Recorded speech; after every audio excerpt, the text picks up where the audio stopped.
Since June 5, 1997, the translucent lighthouse has periodically emitted anomalous lights which have been linked to psycho-responsive solar phenomena and ultra-terrestrial life forms.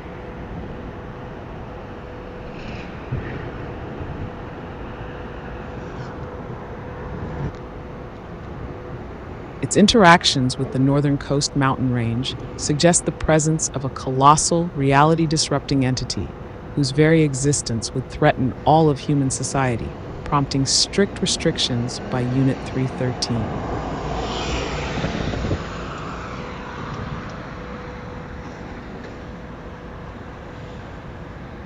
Demons to some, angels to other major religions. They're all pretty much the same. File 136A.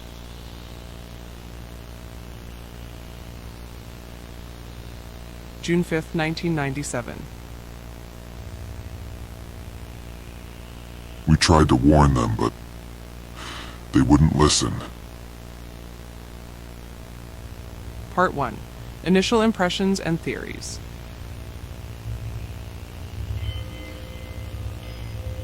First appearing on March 7th, 1982, the translucent lighthouse is an aberrant structure manifesting in this region exclusively during new moon phases when celestial illumination is weakest.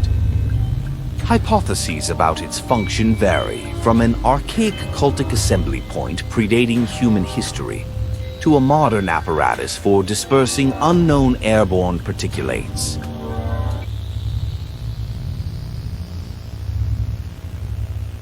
Part 2. Internal investigations.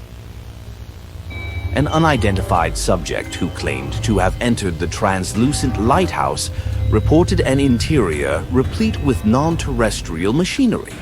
The mechanisms observed, described as containing oscillating components and self-modulating gears, appear to defy standard principles of mechanical engineering, suggesting an extra-dimensional origin or influence.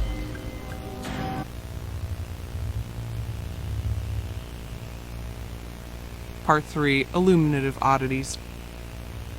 When activated, the translucent lighthouse's beams produce non-Euclidean photonic anomalies, notably orange-hued shadows which fail to correspond to their originating sources. The resulting light patterns project silhouettes consistent with the most current theoretical models of ultra-terrestrial entities, specifically those associated with psycho-responsive phenomena. This aligns with prior research into the Cirrus Rime entity, whose manifestations are theorized to oscillate between benign and malevolent, depending on the cognitive and emotional states of observers.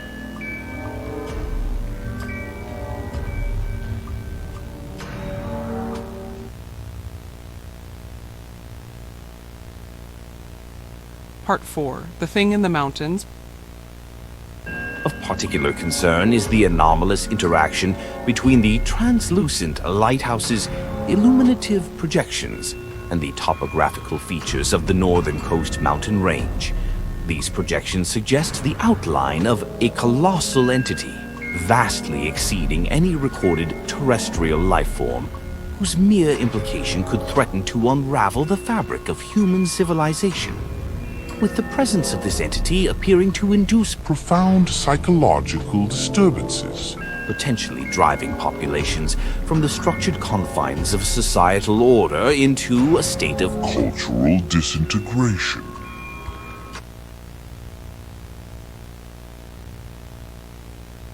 Part 5. Conclusions. Due to these observations, the translucent lighthouse has been classified as a high-risk site, and all future interactions are restricted under the purview of Unit 313's preset ontological and psycho-reactive containment protocols.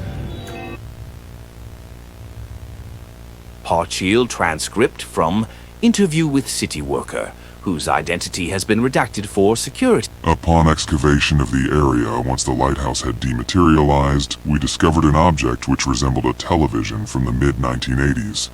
However, when we peeled back the glass and metal of the outer casing, What we found inside was meat. Living meat.